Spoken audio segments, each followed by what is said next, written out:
Good morning, everyone. Welcome back. I'm Nathan, as always. Just a quick update this morning. So yesterday, as I was sort of talking yesterday about, gotten back on the horse of the diet. Made a massive difference. Lost like another kilo yesterday. So I'm now down to the lowest, lower than I was last week. So I think last week the lowest I got down to on the Saturday was 100.7, down to 100.4 this morning, which is really, really positive. So today's only Wednesday, so still got like three days, really 3 and a bit days before I have any sort of cheat meal. So yeah, doing really well, feeling really good. Got my energy back, especially at the moment. We've got a big sale going on at work, so it's usually pretty exhausting and takes a fair bit out of me. So I've actually got all that energy back, which is really, really good. Feeling really good this morning. Heading off a little bit early because I got some stuff to do to prepare for this for the last day of this sale we've got at work. So yeah, feeling really good. I'm not feeling sluggish. I'm not feeling worn down. I didn't actually get any TheraBand work done yesterday, again because this sale, I just don't have time. They just constantly go. When these sales are on, I don't even have time to sort of to stop and think. I do have it in my work bag, so I'm still gonna have a crack at it today, see if I can get at least some of it done. But yeah, after today, I'll have more time to. The days will slow down a little bit. I'll have a little more time during the day to actually get it done, which I'm really looking forward to doing. I need to, and then we get a game, weather permitting. We have a game on Saturday, so I really need to get the throwing arm back up to pace and kind of moving a little bit. That sounds stupid. I've got to find a video about starting back into skipping, teaching yourself to skip. If there's any sort of easy steps to get back into it to start with, because I'm worried about my knees and my ankles, to be honest.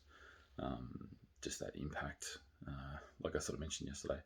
When I jog, I land on my heels. When I run, when I sprint and like run faster, I'll land on my toes, and it doesn't hurt. If I land on my heels, that's where I get a lot of pain in my ankles and my knees.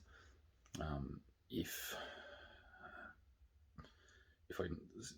I can skip on my toes rather than landing flat-footed, teach myself to do that, should be okay. I don't think I'm going to have the cardio last any more than about 30 seconds. Coordination is going to be something that's interesting. I've got pretty good coordination, but yeah, I don't know. Last time I did this thing, we whipped marks all across my shin, so we'll see. I'll videotape it because it'll be pretty funny to watch. But yeah, no, feeling really good this morning. Diet's going really well. Actually, thought I'd give it a bit of an experiment last night. Actually had a glass of red wine last night, something that I usually find I can have 1 to 2 glasses a night when I'm doing these diets and it not affect me, not affect sort of the end result. There's a lot less sugar in red wines. There is some good antioxidants, etc. in there that we all know about, but there's not as much sugar, whereas your white wines a lot higher sugar content, so it will affect you. But yeah, it wasn't too bad. It was nice to have a glass of red. I haven't had one for a while. It's a good little break after a big day for the sale, as I mentioned. But yeah, they had no effect on my outcome this morning, so not the sort of thing I do every night, but just every now and again. Nice to sit down and relax, have a glass of red wine while I'm doing some work after work. That makes great sense, doesn't it? Doing my own work after work. I have actually had a thought of a project yesterday. I'm doing some sort of research trying to find if anyone already does it. It's like a camera project.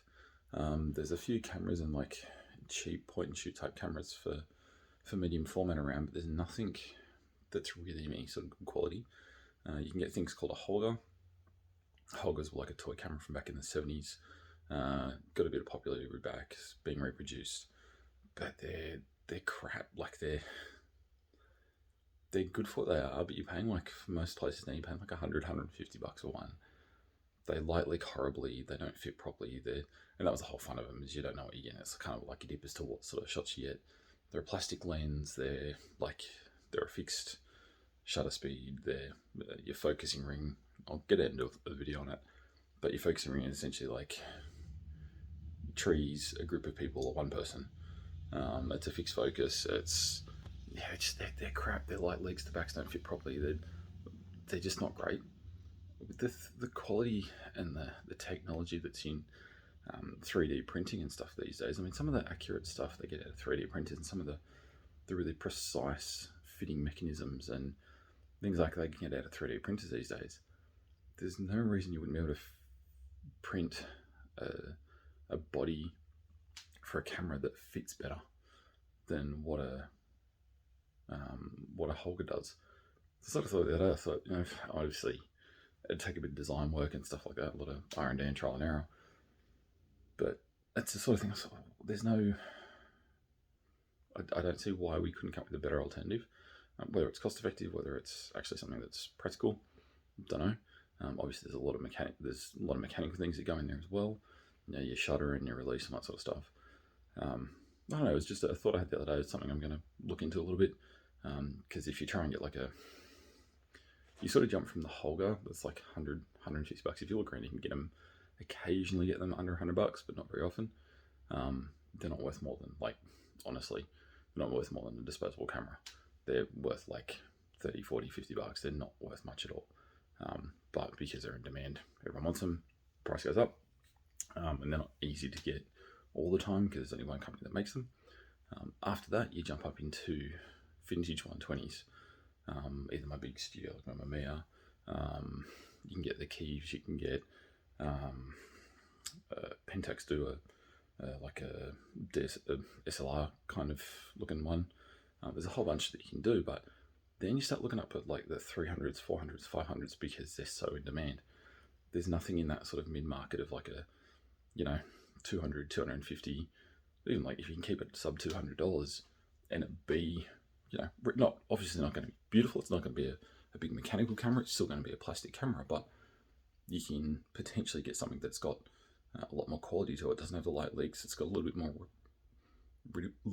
repeatable shots and repeatable quality. I think there'd be a big market for it. I know I sure as hell would want if I could find one. That's what I'm looking for. That's why I found I couldn't find one. But yeah, we'll have a look into it, see what's go.